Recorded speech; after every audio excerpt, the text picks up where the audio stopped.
Hello friends, welcome to TGS. आज हम detail में जानेंगे इंडियन एयरफोर्स के द्वारा यूज किए जाने वाले फाइटर जेट मिग 29 को। मिग 21 फाइटर जेट को इंडियन नेवी और इंडियन एयरफोर्स दोनों के द्वारा ही यूज किया जाता है। पर क्या आपको पता है, इंडियन नेवी के द्वारा यूज किया जाने वाला मिग 29 इंडियन एयरफोर्स के द्वारा यूज किए जाने वाले फाइटर जेट से ज्यादा पावरफुल है। चलिए इन सबको डिटेल में जानते हैं। मिग 29 1985 में इंडिया ने परचेज किया था। इसका भी रीजन था क्योंकि 1983 में पाकिस्तान एयरफोर्स ने यूनाइटेड स्टेट से F-16 फाइटर जेट की डिलीवरी ले ली थी। 1983 में F-16 काफी ज्यादा एडवांस फाइटर जेट था और इस फाइटर जेट को रोकना काफी डिफिकल्ट हो सकता था इंडिया के लिए, क्योंकि इंडिया के पास एक भी ऐसा फाइटर जेट नहीं था कि वह इतने एडवांस फाइटर जेट के साथ प्रॉपर कॉम्बैक्ट कर पाए। क्योंकि उस टाइम पर इंडिया जैगवार जैसे फाइटर जेट को यूज करता था, जिनमें जैगवार था जो ग्राउंड अटैक के लिए मेनली था। म्यूकोयान मिग 21 दूसरा फाइटर जेट था जो मल्टी रोल फाइटर जेट था, पर यह भी इतना ज्यादा कैपेबल नहीं था। म्यूकोयान मिग 23 MF ये भी ग्राउंड अटैक का एयरक्राफ्ट था। म्यूकोयान 27 ये भी एक ग्राउंड बेस्ड अटैक एयरक्राफ्ट था। यहाँ पर सारा कारोबार कंधे पे आ जाता है मिग 21 के। तो ऐसे में इंडियन एयरफोर्स को ऐसे फाइटर जेट की जरूरत थी जो पाकिस्तान की इस एडवांस फाइटर जेट को रोक सके। आप यहाँ पर एक क्वेश्चन और पूछ रहे होंगे कि पाकिस्तान को अमेरिका ने इतना एडवांस फाइटर जेट क्यों दे दिया, जबकि इंडिया जितनी बड़ी कंट्री के पास भी इतना एडवांस फाइटर जेट उस टाइम पर नहीं था। तो इसका भी रीजन है।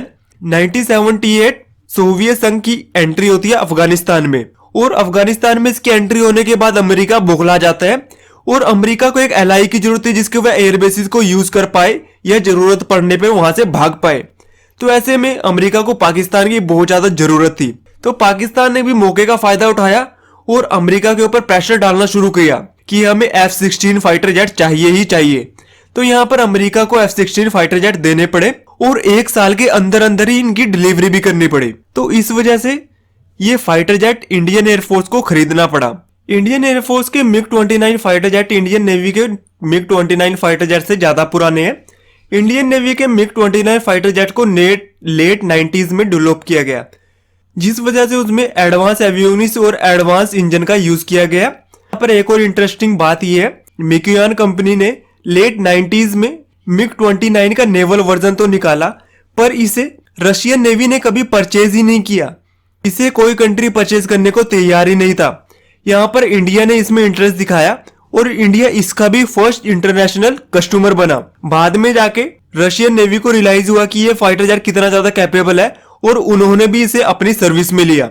आप थोड़ा इसे रिलेट कर सकते हैं, जैसे पाकिस्तान JF-17 को यूज करता है और चाइनीज नेवी से यूज नहीं करती है बनाने के बावजूद भी। सिंपली कहा जाए तो इंडियन एयरफोर्स का मिग 29 एक थर्ड जनरेशन का फाइटर जेट था और इंडियन नेवी का मिग 29 एक फोर्थ जनरेशन का फाइटर जेट।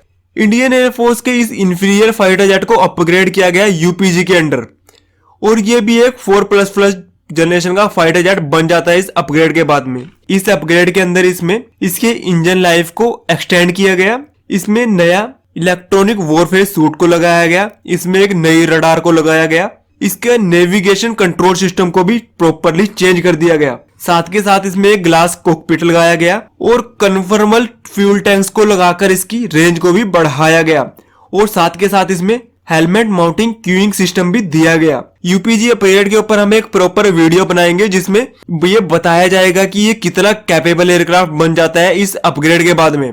इसी पर इसे खत्म करते हैं। Thanks for watching.